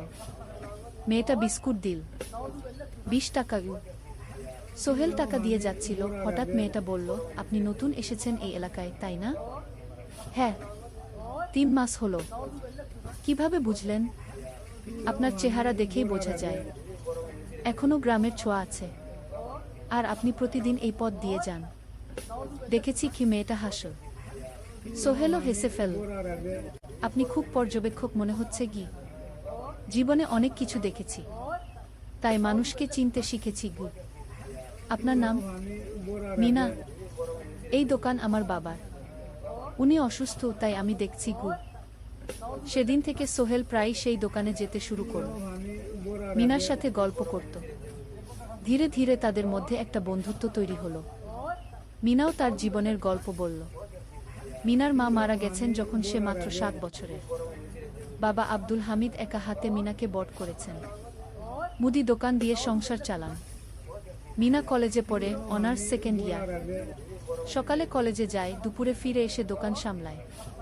বাবার হার্টের সমস্যা আছে, তাই ভারী কাজ করতে পারেন না। তোমার স্বপ্ন কি? একদিন সোহেল জিজ্ঞেস করল। গ্রাজুয়েশন শেষ করে একটা ভালো চাকরি করব, তারপর বাবাকে ভালো চিকিৎসা করাব। তুমি? আমিও চাকরি করে পরিবারকে ভালোভাবে দেখভাল করতে চাই। মা আর বোনকে নিয়ে শহরে আনব একদিন গু। দুজনেই নিজেদের স্বপ্নের কথা বলতে গিয়ে বুঝল তাদের স্বপ্ন অনেকটা একই রকম। পঞ্চম অধ্যায়, বিপদ। 6 মাস কেটে গেল। সোহেল এখন আলী সাহেবের খুব প্রিয় কর্মচারী। সে শুধু চা বিস্কুট দেওয়ার কাজই করে না, এখন কম্পিউটারেও কিছু কাজ শিখেছে। ছোটখাটো টাইপিং, ডেটা এন্ট্রি এসব করতে পারে। আলী সাহেব খুশি হয়ে তার বেতন বাড়িয়ে 8,000 টাকা করে দিয়েছেন। একদিন রাতে সোহেল অফিস থেকে ফিরছিল। সেদিন একটু দেরি হয়ে গেছে। রাত প্রায় 9টা। সাধারণত সোহেল সন্ধ্যা 7:30টায় ফিরে, কিন্তু সেদিন অফিসে একটা জরুরি কাজ ছিল। বাস থেকে নেমে সোহেল বাড়ির দিকে হাঁটছিল। হঠাৎ একটা অন্ধকার গলিতে 3 জন লোক তাকে ঘিরে ধরল। তাদের চেহারা দেখেই বোঝা যাচ্ছিল ভালো উদ্দেশ্য নিয়ে আসেনি। টাকা দে তাড়াতাড়ি, একজন বলল। তার হাতে একটা ছুরি। সোহেল ভয় পেয়ে গেল। ভাই, আমার কাছে খুব কম টাকা আছে গি। যা আছে দে, তাড়াতাড়ি করো। সোহেল কাঁপতে কাঁপতে তার পকেট থেকে 5 টাকা বের করে দিল। এই টাকা দিয়ে সে বাজার করবে ভেবেছিল, কিন্তু ছিনতাইকারীরা সন্তুষ্ট হলো না। শুধু 5 টাকা? তোর ব্যাগে কি আছে? তারা সোহেলের ব্যাগ কেড়ে নিল। ব্যাগে ছিল তার মোবাইল, কম্পিউটার ট্রেনিং সেন্টারের সার্টিফিকেট আর কিছু গুরুত্বপূর্ণ কাগজপত্র। না ভাই, ব্যাগটা ফেরত দেন, ওতে আমার জরুরি জিনিস আছে। মোবাইল নিয়ে নেন, কিন্তু ব্যাগটা দেন গু। কিন্তু ওরা শুনল না। একজন সোহেলকে জোরে ধাক্কা দিল। সোহেল পড়ে গেল। মাথা রাস্তার কংক্রিটে ধাক্কা লেগে গেল। রক্ত বের হলো। 3 জন দৌড়ে পালিয়ে গেল। কিছুক্ষণ সোহেল অজ্ঞান হয়ে পড়ে রইল। তারপর ধীরে ধীরে জ্ঞান ফিরল। মাথায় প্রচণ্ড ব্যথা। সে উঠে দাঁড়ানোর চেষ্টা করল, কিন্তু মাথা ঘুরছিল। কোনোমতে একটা দেয়াল ধরে দাঁড়াল। একজন পথচারী তাকে দেখে থামল। কি হয়েছে ভাই? ছিনতাই হয়েছে কি? এসো, আমি তোমাকে হাসপাতালে নিয়ে যাই। কিন্তু সোহেল রাজি হলো না। না, ঠিক আছি, বাড়ি যেতে পারবো। সে কোনোমতে করিম মামার বাড়িতে পৌঁছাল। দরজা খুলেই সালমা আপা চিৎকার করে উঠলেন। ও আল্লাহ, কি হয়েছে? করিম মামা দৌড়ে এলেন। সোহেলকে ভেতরে নিয়ে গেলেন। তার মাথায় জল ঢেলে রক্ত পরিষ্কার করলেন। ক্ষতটা বেশ গভীর। হাসপাতালে যেতে হবে কি? করিম মামা বললেন। তারা একটা অটোরিকশা নিয়ে নিকটস্থ হাসপাতালে গেলেন। ডাক্তার সোহেলের মাথায় 3টা সেলাই দিলেন। বলল, 1 সপ্তাহ বিশ্রাম নিতে হবে, কোনো ভারী কাজ করা যাবে না। হাসপাতাল থেকে ফিরে সোহেল শুয়ে রইল। তার মনে হচ্ছিল সবকিছু শেষ হয়ে গেছে। মোবাইল চলে গেছে, গুরুত্বপূর্ণ কাগজপত্র চলে গেছে। এখন 1 সপ্তাহ অফিস করতে পারবে না। পরদিন সকালে করিম মামা আলী সাহেবকে ফোন করে সব জানালেন। আলী সাহেব বললেন, ঠিক আছে, সোহেল ভালো হয়ে এলে আসবে, চিন্তার কিছু নেই গি। মিনা যখন এই খবর শুনল, সে সন্ধ্যায় সোহেলকে দেখতে এলো করিম মামার বাড়িতে। সাথে এনেছিল কিছু ফল। কি হয়েছিল? মিনা চিন্তিত গলায় জিজ্ঞেস করল। সোহেল সব বলল। মিনা রেগে গেল। এই শহরে এখন অনেক অপরাধ বেড়ে গেছে, পুলিশ কিছু করে না। তুমি পুলিশে রিপোর্ট করেছো? না, লাভ নেই গো, তবুও করা উচিত। তোমার মোবাইলটা হয়তো খুঁজে পাওয়া যাবে কি। করিম মামা সোহেলকে নিয়ে পুলিশ স্টেশনে গেলেন। জেনারেল ডায়েরি করলেন, কিন্তু পুলিশ খুব একটা আশা দিল না। দেখি কিছু করা যায় কিনা গু। সোহেল বুঝল মোবাইল আর ফিরবে না। সেই এক সপ্তাহ সোহেলের জীবনের সবচেয়ে কঠিন সময় ছিল। সে শুধু শারীরিকভাবেই ক্ষতিগ্রস্ত হয়নি, মানসিকভাবেও ভেঙে পড়েছিল। প্রতি রাতে দুঃস্বপ্ন দেখত। সেই তিনজন ছিনতাইকারীর মুখ ভুলতে পারছিল না। মিনা প্রায় প্রতিদিন আসত, তাকে সাহস দিত, তুমি হাল ছেড়ো না সোহেল, জীবনে এরকম খারাপ সময় আসে, কিন্তু এটা কাটিয়ে ওঠাই হলো আসল বীরত্ব। সোহেলের মা গ্রাম থেকে ফোন করতেন, করিম মামার মোবাইল থেকে, তুই ভালো আছিস তো? সোহেল মাকে সব সত্যি বলেনি, শুধু বলেছে হ্যাঁ মা ভালো আছি, একটু জ্বর হয়েছিল, এখন ভালো। এক সপ্তাহ পর সোহেল আবার অফিসে গেল। আলী সাহেব তাকে দেখে খুশি হলেন। কেমন আছো? ভালো আছি স্যার। ঠিক আছে, তবে প্রথম কয়েকদিন হালকা কাজ করবে। সোহেল আবার কাজে মন দিল, কিন্তু একটা জিনিস তাকে খুব কষ্ট দিচ্ছিল, তার মোবাইল নেই। মায়ের সাথে কথা বলতে পারছে না নিয়মিত। করিম মামার মোবাইল চাইতে সংকোচ লাগে। একদিন জাহিদ ভাই তাকে ডাকলেন, সোহেল, আমার একটা পুরনো মোবাইল আছে, তুমি ব্যবহার করো। না ভাই, আমি। নাও, আমার কাজে লাগছে না, তুমি রাখো। সোহেল কৃতজ্ঞতায় প্রায় কেঁদে ফেল। ধন্যবাদ ভাই। মোবাইল পেয়ে সোহেল প্রথমেই মাকে ফোন করল। মা খুব খুশি হলেন। এতদিন ফোন করিসনি কেন? মা, মোবাইলটা নষ্ট হয়ে গিয়েছিল, নতুন নিয়েছি। মায়ের গলায় স্বস্তি ফুটে উঠল। ষষ্ঠ অধ্যায়, নতুন সুযোগ। আরও 3 মাস কেটে গেল। সোহেল পুরোপুরি সুস্থ হয়ে গেছে, তার জীবন আবার স্বাভাবিক হয়ে এসেছে। সে এখন কম্পিউটার ট্রেনিং শেষ করেছে, সার্টিফিকেট পেয়েছে।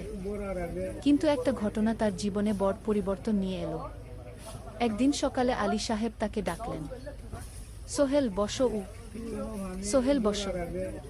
মনে একটু ভয় লাগছিল। আলী সাহেব কি তাকে বকবেন? সোহেল, তুমি তো এখন কম্পিউটার চালাতে পারো? জি স্যার, একটু একটু শিখেছি। ভালো, আমি তোমার কাজ দেখছি, তুমি খুব পরিশ্রমী আর সৎ। আমাদের কোম্পানিতে এরকম মানুষের দরকার। সোহেল কিছু বুঝতে পারছিল না। আমি তোমাকে একটা সুযোগ দিতে চাই। আমাদের কোম্পানি একটা ট্রেনিং প্রোগ্রাম চালু করছে নতুন কর্মচারীদের জন্য। 6 মাসের কোর্স, কম্পিউটার, অ্যাকাউন্টিং, ভবন নির্মাণের হিসাব নিকাশ, প্রজেক্ট ম্যানেজমেন্ট, সব শিখবে। কোম্পানি সব খরচ দেবে। ট্রেনিংয়ের সময় তোমার বেতনও চলবে। রাজি আছো? সোহেল বিশ্বাস করতে পারছিল না। স্যার, সত্যি আমাকে এত বড় সুযোগ দিচ্ছেন?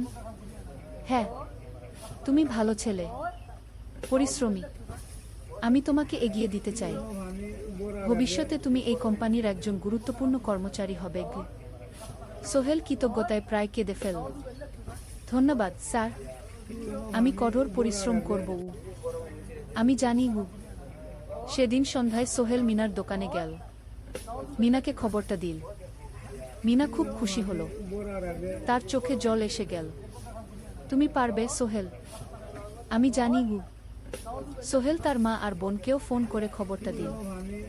মা কাঁদতে লাগলেন, তোর বাবা বেঁচে থাকলে কত খুশি হতো। ট্রেনিং শুরু হলো পরের মাস থেকে। প্রতিদিন সকালে 3 ঘন্টা ক্লাস, তারপর বাকি সময় অফিসের কাজ। ক্লাসে 5 জন নতুন কর্মচারী, সবাই তরুণ, উৎসাহী। শিক্ষক ছিলেন একজন অভিজ্ঞ ইঞ্জিনিয়ার, নাম রহিম স্যার। তিনি খুব ভালোভাবে সব কিছু বুঝাতেন। কম্পিউটার, অ্যাকাউন্টিং, এক্সেলে জটিল ক্যালকুলেশন, প্রজেক্টের বাজেট তৈরি, সময় ব্যবস্থাপনা, সব। সোহেল পুরো মনোযোগ দিয়ে শিখতে লাগল। সন্ধ্যায় বাড়ি ফিরে প্র্যাকটিস করত। করিম মামার ছেলের কাছ থেকে একটা ল্যাপটপ ধার নিত কখনো কখনো। 6 মাস পরে ট্রেনিং শেষ হলো, সবাই সার্টিফিকেট পেল। আলী সাহেব একটা অনুষ্ঠান করলেন। সোহেল সেরা পারফর্মার হিসেবে একটা বিশেষ পুরস্কার পেল, 5,000 টাকা বোনাস। আলী সাহেব ঘোষণা করলেন, সোহেল, আজ থেকে তুমি আমাদের জুনিয়র অ্যাকাউন্ট অ্যাসিস্ট্যান্ট, তোমার বেতন 15,000 টাকা। সোহেল অবাক হয়ে গেল। 8,000 থেকে 15,000, প্রায় দ্বিগুণ। সেদিন রাতে সোহেল ঘুমাতেই পারল না। খুশিতে, উত্তেজনায় তার চোখে ঘুম নেই। সে ভাবল তার জীবন কিভাবে বদলে যাচ্ছে। 2 বছর আগে যে রিক্সা চালাত, আজ সে একটা নামকরা কোম্পানির অ্যাকাউন্ট অ্যাসিস্ট্যান্ট। 7ম অধ্যায়, প্রেম ও প্রস্তাব। 1.5 বছর হয়ে গেল সোহেলের চট্টগ্রাম আসা। সে এখন একজন সফল যুবক। তার মা গ্রামে খুব খুশি। প্রতি মাসে সোহেল 10,000 টাকা পাঠায়। ছোট বোন ঋতু এখন কলেজে ভর্তি হয়েছে সোহেলের পাঠানো টাকায়। মায়ের চিকিৎসাও ভালোভাবে হচ্ছে। মিনার সাথে সোহেলের সম্পর্ক এখন আর শুধু বন্ধুত্ব নয়, দুজন দুজনকে ভালোবাসে। কিন্তু কেউ কাউকে সরাসরি বলার সাহস পায়নি। প্রতিদিন দেখা হয়, গল্প হয়, কিন্তু সেই একটা কথা বলা হয়ে ওঠে না। একদিন শুক্রবার ছুটির দিন। সোহেল মিনাকে বলল, আজ কি একটু ঘুরতে যাবে? কোথায়? পতেঙ্গা বিচ। তুমি কি কখনো গেছো? না, কিন্তু আমার দোকান গু। শুক্রবার তোমার বাবা সামলাবে গু। মিনা রাজি হয়ে গেল। দুপুরে দুজনে বাস নিয়ে পতেঙ্গা গেল। সমুদ্র দেখে মিনা অবাক হয়ে গেল।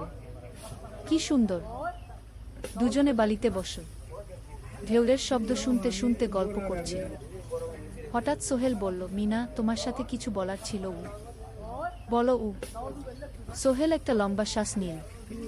তুমি জানো আমি তোমাকে ভালোবাসি। মিনা হাসল। তার চোখ ভিজে গেল।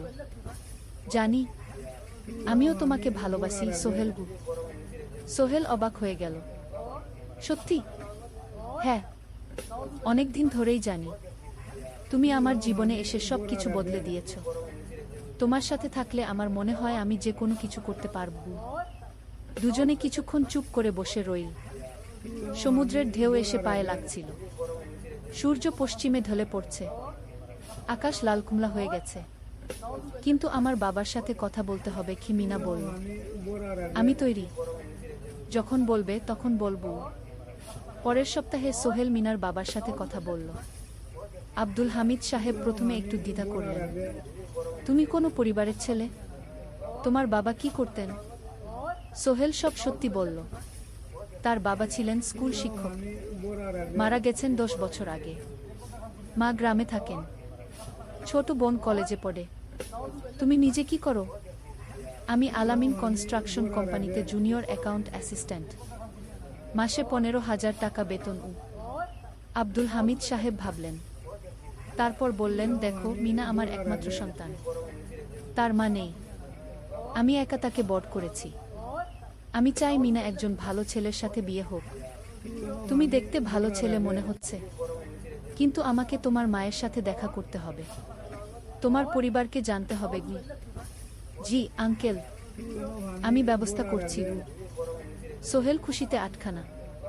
সে সেদিন রাতেই তার মাকে ফোন করল। মাকে সব বলল।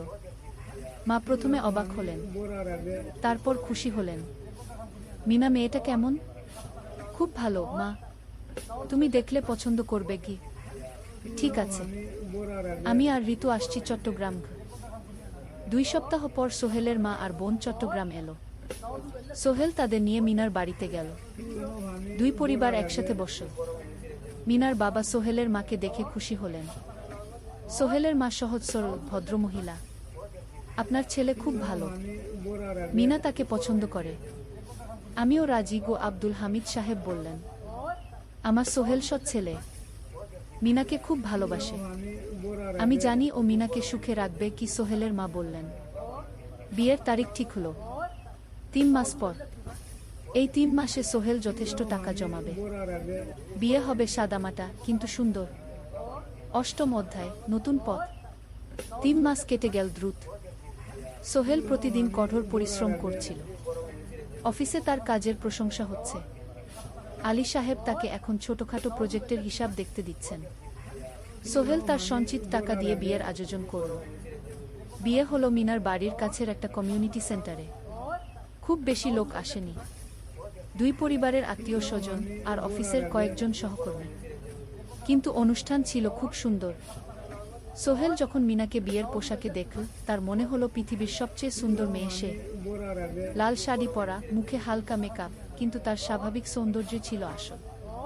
বিয়ের পর সোহেল একটা ছোট্ট ফ্ল্যাট ভাড়া নিল। 2 রুমের ফ্ল্যাট, মাসে ভাড়া 5,000 টাকা। মিনা এখনও তার পড়াশোনা চালিয়ে যাচ্ছে। আরও 1 বছর বাকি গ্রাজুয়েশন শেষ হতে। সোহেলের মা আর বোন গ্রামে ফিরে গেল। মা বলে গেলেন, সোহেল, মিনাকে ভালো রাখিস। মেয়েরা অনেক ত্যাগ করে সংসার করতে গু। জানি মা গু। নতুন জীবন শুরু হলো। সোহেল সকালে অফিসে যায়, সন্ধ্যায় ফেরে। মিনা সকালে কলেজে যায়, দুপুরে ফিরে রান্না করে, ঘর গোছায়। সন্ধ্যায় দুজনে একসাথে বসে পড়াশোনা করে, গল্প করে, টিভি দেখে। জীবন সুন্দর ছিল, কিন্তু চ্যালেঞ্জও ছিল। মাসিক খরচ, ভাড়া 5,000, বাজার 3,000, বিদ্যুৎ গ্যাস 1,000, মায়ের জন্য 5,000, মিনার কলেজের খরচ 1,200। মোট প্রায় 14,000 টাকা। বাঁচত মাত্র 1,000 খানেক। কিন্তু সোহেল হাল ছাড়ল না। সে সন্ধ্যায় একটা কম্পিউটার ট্রেনিং সেন্টারে পার্ট টাইম পড়ানো শুরু করল। সপ্তাহে 3 দিন 2 ঘন্টা করে। এতে মাসে আরও 3,000 টাকা আসতে লাগল। মিনাও বসে থাকল না। সে বাড়িতে বসে কয়েকজন স্কুলের ছাত্রছাত্রীকে টিউশন পড়াতে শুরু করল। মাসে 2,000 টাকা আয়। এভাবে কেটে গেল 6 মাস। দুজন মিলে পরিবার চালাচ্ছে, স্বপ্ন দেখছে। একদিন সোহেল বলল, মিনা, আমি একটা নতুন স্বপ্ন দেখছি গু। কি? আমি নিজে একটা ছোট্ট কনস্ট্রাকশন কোম্পানি খুলতে চাই। ছোট ছোট প্রজেক্ট নেব। বাড়ি মেরামত, ছোট বিল্ডিং বানানো, এসব। তোমার কি যথেষ্ট অভিজ্ঞতা আছে? আছে। আমি 2 বছর ধরে এই কাজের সাথে জড়িত। অনেক কিছু শিখেছি। আর আলী সাহেবও আমাকে সাহায্য করবেন। কিন্তু টাকা কোথায়? কোম্পানি খুলতে তো অনেক টাকা লাগবে কি? আমি জমাচ্ছি। আরও 1 বছর কাজ করব। তারপর চেষ্টা করব। মিনা তাকে সমর্থন দিল। তুমি পারবে। তোমার মধ্যে সেই শক্তি আছে কি? 9ম অধ্যায়, চ্যালেঞ্জের সময়। কিন্তু ভাগ্য সবসময় অনুকূলে থাকে না। সোহেল যখন স্বপ্ন দেখছিল নিজের কোম্পানি খোলার, তখনই একটা বড় সমস্যা এলো। আলী সাহেবের কোম্পানি একটা বড় প্রজেক্ট পেয়েছিল। একটা 10 তলা বিল্ডিং বানানোর কাজ। কিন্তু প্রজেক্টের প্রধান ইনভেস্টর হঠাৎ পালিয়ে গেল। তিনি কোম্পানির কাছ থেকে প্রায় 50 লাখ টাকা নিয়ে গেছেন, কিন্তু কাজ শেষ হয়নি। কোম্পানি বড় ক্ষতির মুখে পড়ল। আলী সাহেব অনেক কর্মচারীকে ছাঁটাই করতে বাধ্য হলেন। প্রায় 10 জনকে চাকরি থেকে বাদ দিলেন। বাকিদের বেতন কমাতে হলো। সোহেলকে আলী সাহেব ডেকে বললেন, সোহেল, আমি তোমাকে রাখতে চাই। তুমি বিশ্বস্ত কর্মচারী। কিন্তু তোমার বেতন কমাতে হবে। 15,000 থেকে 10,000 সোহেল মনে মনে চিন্তায় পড়ে গেল। 10,000 টাকায় সংসার চলবে কিভাবে? মায়ের খরচ, ভাড়া, বাজার সব মিলিয়ে তো 14,000 টাকা লাগে। কিন্তু সে কিছু বলল না। ঠিক আছে স্যার। বাড়ি ফিরে সোহেল মিনাকে সব বলল। মিনা চিন্তিত হয়ে গেল। এখন কি হবে? চিন্তা করো না। আমি পার্ট টাইম টিউশনির সময় বাড়াব। আর তুমিও বেশি করে টিউশন নাও। কিন্তু আমার তো পড়াশোনাও আছে কি। জানি, কিন্তু এখন এটাই করতে হবে গু। সোহেল সন্ধ্যায় আরও 2টো জায়গায় পার্ট টাইম কাজ খুঁজল। একটা দোকানের সন্ধ্যায় হিসাব দেখার কাজ পেল। মাসে 2,000 টাকা। আরেকটা জায়গায় সপ্তাহান্তে কম্পিউটার রিপেয়ারের কাজ পেল। মাসে 1,500 টাকা। মিনাও 3 জন নতুন স্টুডেন্ট নিল টিউশনে। তার আয় বাড়ল 2,000 থেকে 3,500-এ। কঠিন সময় ছিল। সোহেল সকাল 8টায় অফিসে যেত, সন্ধ্যা 6টায় ফিরত। তারপর একটু বিশ্রাম নিয়ে 7:30টায় বের হতো পার্ট টাইম কাজে। রাত 10টায় বাড়ি ফিরত। রবি সোমবার কম্পিউটার রিপেয়ারের কাজ। মিনাও সকালে কলেজে যেত, দুপুরে ফিরে রান্না করত, তারপর বিকেলে টিউশন পড়াত। রাতে খাওয়া দাওয়ার পর পড়াশোনা করত। দুজনেরই শরীর খারাপ হতে শুরু করল। সোহেল একদিন অফিসে অজ্ঞান হয়ে পড়ে গেল। ডাক্তার দেখাতে নিয়ে গেল। ডাক্তার বলল, অতিরিক্ত পরিশ্রম, শরীরে পুষ্টির অভাব, ঠিকমতো খাচ্ছেন না মনে হচ্ছে ঘি। সত্যি কথা, খরচ বাঁচাতে সোহেল আর মিনা অনেক সময় কম খেত। মাংস মাছ কিনত সপ্তাহে 1 দিন। বাকি সময় শাকসবজি, ডাল। মিনা সোহেলকে বলল, আর নয় সোহেল, তুমি এভাবে নিজেকে শেষ করে ফেলছ। আমার পড়াশোনা বন্ধ করে দিই। আমি ফুল টাইম চাকরি করি কি? না, সোহেল জোর দিয়ে বলল, তোমার পড়াশোনা বন্ধ হবে না। আরও মাত্র 6 মাস বাকি। তুমি গ্রাজুয়েট হবেই গি। কিন্তু তুমি আমি ঠিক হয়ে যাব, চিন্তা করো না গে। কিন্তু পরিস্থিতি আরও খারাপ হলো যখন সোহেলের মায়ের অসুখ হলো। হার্টের সমস্যা, হাসপাতালে ভর্তি করতে হলো। খরচ 50,000 টাকা। সোহেলের হাতে এত টাকা কোথায়? সে করিম মামার কাছে ধার চাই। করিম মামা 20,000 টাকা দিলেন। বাকি 30,000 টাকা সোহেল একটা এনজিও থেকে ঋণ নিল। সুদের হার মাসে 2%। মায়ের চিকিৎসা হলো, তিনি সুস্থ হয়ে গেলেন। কিন্তু সোহেল এখন ঋণের বোঝায় পড়ে গেল। প্রতি মাসে 3,000 টাকা করে কিস্তি দিতে হবে। সেই রাতে সোহেল আর মিনা বিছানায় শুয়ে কথা বলছিল। সোহেল বলল, মিনা, আমি মনে হয় ভুল করেছি। শহরে এসে বিয়ে করে তোমাকে কষ্টে ফেলেছি গু। মিনা তার হাত ধরল। না সোহেল, তুমি ভুল করনি।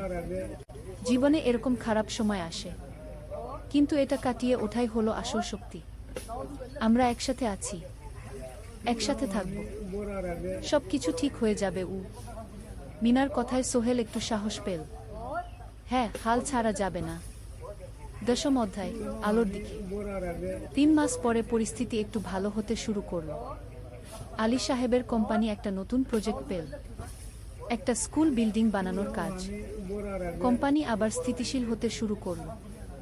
আলী সাহেব সোহেলকে ডেকে বললেন, সোহেল, আমি তোমার কঠোর পরিশ্রম দেখেছি। খারাপ সময়েও তুমি কোম্পানি ছেড়ে যাওনি। আমি কৃতজ্ঞ। আজ থেকে তোমার বেতন আবার 15,000 টাকা। সোহেল খুশি হয়ে গেল। ধন্যবাদ স্যার। মিনাও গ্রাজুয়েশন শেষ করল, ভালো ফলাফল করল। সে এখন চাকরি খুঁজছে। একদিন মিনা একটা প্রাইভেট স্কুলে শিক্ষিকার ইন্টারভিউ দিতে গেল। ইন্টারভিউ ভালো হলো, তাকে নিয়োগ দেওয়া হলো। বেতন 12,000 টাকা। সেদিন সন্ধ্যায় দুজনে মিলে একটা ছোট্ট পার্টি করল। একটা বিরিয়ানি কিনো, কোমল পানীয় কিনো, দুজনে মিলে খেল। আমরা পেরেছি সোহেল, মিনা বলল। হ্যাঁ, আমরা পেরেছি গু। এখন দুজনের মিলিয়ে আয় 27,000 টাকা। খরচ চালানোর পর প্রায় 10,000 টাকা বাঁচে। সোহেল এই টাকা দিয়ে লোন শোধ করতে শুরু করল। পার্ট টাইম কাজগুলো ছেড়ে দিল, শরীরের যত্ন নেওয়া শুরু করল। আরও 6 মাস পরে সোহেলের কাছে একটা বড় সুযোগ এলো। আলী সাহেব একদিন তাকে ডাকলেন। সোহেল, তুমি কি নিজের ব্যবসা করতে চাও? স্যার, আমি তোমাকে একটা ছোট্ট প্রজেক্ট দিতে চাই, একটা 3 তলা বিল্ডিংয়ের কনস্ট্রাকশন। তুমি ম্যানেজ করবে, আমি শুধু সুপারভাইজ করব। লাভের 50% তোমার। সোহেল ভাবল, এটা একটা বড় সুযোগ, কিন্তু ঝুঁকিও আছে। যদি কাজটা ভালোভাবে না হয়? স্যার, আমি চেষ্টা করব, কিন্তু যদি ভুল হয়? ভুল হবে না, আমি তোমার উপর বিশ্বাস রাখছি, তুমি পারবে। সোহেল রাজি হয়ে গেল। এই প্রজেক্ট তার জীবনে টার্নিং পয়েন্ট হতে পারে। 11 অধ্যায়, স্বপ্ন পূরণের পথে। পরের 6 মাস সোহেল খুব কঠোর পরিশ্রম করল। প্রজেক্টটা ম্যানেজ করা সহজ ছিল না। শ্রমিক নিয়োগ, ম্যাটেরিয়াল কেনা, কাজের তদারকি, সময়মতো কাজ শেষ করা, সব দায়িত্ব তার। প্রথম 2 মাস খুব চাপের মধ্যে গেল। একদিন একজন শ্রমিক কাজ করতে গিয়ে আহত হল। সোহেল তাকে হাসপাতালে নিয়ে গেল, তার চিকিৎসার খরচ দিল। এতে প্রজেক্টের বাজেট একটু বাড়ল, কিন্তু সোহেল জানত এটা করা দরকার। আরেকদিন ভুল ম্যাটেরিয়াল ডেলিভারি হলো। সোহেল সেগুলো ফেরত পাঠাল, সঠিক জিনিস আনাল। এতে 3 দিন দেরি হলো, কিন্তু কাজের মান ঠিক রইল। মিনা তাকে সবসময় সাপোর্ট করছিল। সে এখন চাকরিতে স্থিতিশীল। স্কুলের বাচ্চারা তাকে পছন্দ করে। প্রিন্সিপাল তার কাজে খুশি। প্রজেক্ট শেষ হলো 6 মাসে, সময়মতো, বাজেটের মধ্যে। বিল্ডিংয়ের মালিক খুব খুশি হলেন। তিনি আলী সাহেবকে ধন্যবাদ দিলেন। আলী সাহেব বললেন, ধন্যবাদ আমাকে না, এই ছেলেকে দিন। সোহেল পুরো প্রজেক্ট ম্যানেজ করেছে গু। প্রজেক্ট থেকে মোট লাভ হলো 3 লাখ টাকা। সোহেল পেল 1.5 লাখ টাকা। তার জীবনে এত টাকা এই প্রথম। সে করিম মামার ঋণ শোধ করল, এনজিওর বাকি ঋণ শোধ করল। তারপর তার মাকে 50,000 টাকা পাঠাল। মা দিয়ে গ্রামের বাড়িটা একটু মেরামত করাল, বোন ঋতুর জন্য একটা ল্যাপটপ কিনল। বাকি টাকা দিয়ে সোহেল একটা ব্যাংক অ্যাকাউন্টে জমা রাখল, ভবিষ্যতের জন্য। আলী সাহেব সোহেলকে আরও দুটো প্রজেক্ট দিলেন। এবার একটু বড়। সোহেল আত্মবিশ্বাসের সাথে সেগুলোও শেষ করল। 2 বছর পরে সোহেল সিদ্ধান্ত নিল, এবার নিজের কোম্পানি খোলার সময় এসেছে। দ্বাদশ অধ্যায়, নতুন শুরু। সোহেল তার সব জমানো টাকা দিয়ে একটা ছোট্ট অফিস ভাড়া নিল। 2 রুমের অফিস। একটা রুমে কাজের জায়গা, আরেকটায় ছোট্ট মিটিং রুম। অফিসের সামনে একটা বোর্ড লাগাল, Sohel construction and development. Mina তাকে সাহায্য করছিল। সে অফিসের অ্যাকাউন্টস দেখত সন্ধ্যায় স্কুল থেকে ফিরে। দুজন মিলে একটা টিম। প্রথমে ছোট ছোট কাজ নিল, বাড়ি মেরামত, দোকান সংস্কার, ছোট বিল্ডিং কনস্ট্রাকশন। কাজের মান ভালো রাখার চেষ্টা করল, সময়মতো শেষ করল, দাম ন্যায্য রাখল। ধীরে ধীরে সোহেলের সুনাম ছড়িয়ে পড়ল। মানুষ তাকে বিশ্বাস করত। তার কাছে নতুন নতুন কাজ আসতে লাগল। প্রথম বছর খুব কষ্ট হলো, কখনো লাভ হতো, কখনো লস। কিন্তু সোহেল থেমে থাকল না। সে শিখতে লাগল ব্যবসা কিভাবে চালাতে হয়। দ্বিতীয় বছরে পরিস্থিতি ভালো হলো। সোহেল এখন 3 জন স্থায়ী কর্মচারী নিয়োগ দিল। একজন ইঞ্জিনিয়ার, একজন সুপারভাইজার, একজন অফিস সহায়ক। তৃতীয় বছরে একটা বড় প্রজেক্ট পেল, একটা স্কুল বিল্ডিং বানানোর কাজ। 5 তলা বিল্ডিং। সোহেল পুরো মনোযোগ দিয়ে কাজটা করল। শ্রমিকদের ভালো বেতন দিল, ভালো ম্যাটেরিয়াল ব্যবহার করল, সময়মতো কাজ শেষ করল। স্কুল কর্তৃপক্ষ খুব খুশি হলো। তারা সোহেলের কাজের প্রশংসা করল। এই প্রজেক্ট থেকে সোহেল প্রায় 5 লাখ টাকা লাভ করল। এই টাকা দিয়ে সে আরও ভালো একটা অফিস নিল, আরও কর্মচারী নিয়োগ দিল। এখন তার কোম্পানিতে 10 জন স্থায়ী কর্মচারী। প্রজেক্ট অনুযায়ী আরও শ্রমিক নিয়োগ দেওয়া হয়। ত্রয়োদশ অধ্যায়, পরিবার। এদিকে সোহেল আর মিনার সংসারেও খুশির খবর এলো। মিনা গর্ভবতী। 9 মাস পর তাদের একটা মেয়ে হলো। নাম রাখো সারা। সারা যখন জন্মাল, সোহেলের মা আর বোন চট্টগ্রামে এলো। মা 1 মাস থেকে গেলেন, মিনাকে সাহায্য করলেন। সোহেল এখন একটা বড় ফ্ল্যাট ভাড়া নিয়েছে। 3 রুমের ফ্ল্যাট। একটা রুমে সোহেল, মিনা, একটায় সারা, আরেকটায় অতিথি রুম। মায়ের জন্য সোহেল সিদ্ধান্ত নিল তাকে চট্টগ্রামে নিয়ে আসবে। গ্রামে একা থাকা ঠিক না। কিন্তু মা রাজি হলেন না। না বাবা, আমি গ্রামেই থাকব। এখানে আমার পরিচিত মানুষ আছে। তোর বোনকে নিয়ে যা। ও ঢাকায় পড়ছে, চট্টগ্রামে এনে ভালো কোথাও ভর্তি করিয়ে দেখি। সোহেল তাই করল। ঋতুকে চট্টগ্রাম বিশ্ববিদ্যালয়ে ভর্তি করিয়ে দিল। ঋতু এখন সোহেলের ফ্ল্যাটে থাকে, বিশ্ববিদ্যালয়ে পড়ে। সোহেলের মনে হলো তার জীবন এখন পরিপূর্ণ। স্ত্রী, মেয়ে, বোন সবাই তার কাছে। ব্যবসা ভালো চলছে। মা গ্রামে সুখে আছেন। চতুর্দশ অধ্যায়, সফলতার শিখরে। 5 বছর কেটে গেল। সোহেল এখন একজন সফল উদ্যোক্তা। তার কোম্পানি কি সোহেল কনস্ট্রাকশন অ্যান্ড ডেভেলপমেন্ট এখন চট্টগ্রামে বেশ পরিচিত। প্রায় 30 জন কর্মচারী তার অধীনে কাজ করে। সোহেল এখন শুধু ছোট প্রজেক্ট করে না, বড় বড় প্রজেক্টও করে। একটা 8 তলা বিজনেস কমপ্লেক্স বানানোর কাজ পেয়েছে। একটা হাসপাতাল বিল্ডিং বানাচ্ছে। মিনা এখনো স্কুলে পড়ায়। সে এখন ভাইস প্রিন্সিপাল। সাথে সোহেলের কোম্পানির অ্যাকাউন্টস ম্যানেজার। 2 জন মিলে ব্যবসা চালা। সারা এখন 4 বছরের। স্কুলে ভর্তি হয়েছে। খুব চালাক মেয়ে। ঋতু বিশ্ববিদ্যালয় থেকে গ্রাজুয়েট হয়ে একটা ব্যাংকে চাকরি পেয়েছে। একদিন আলী সাহেব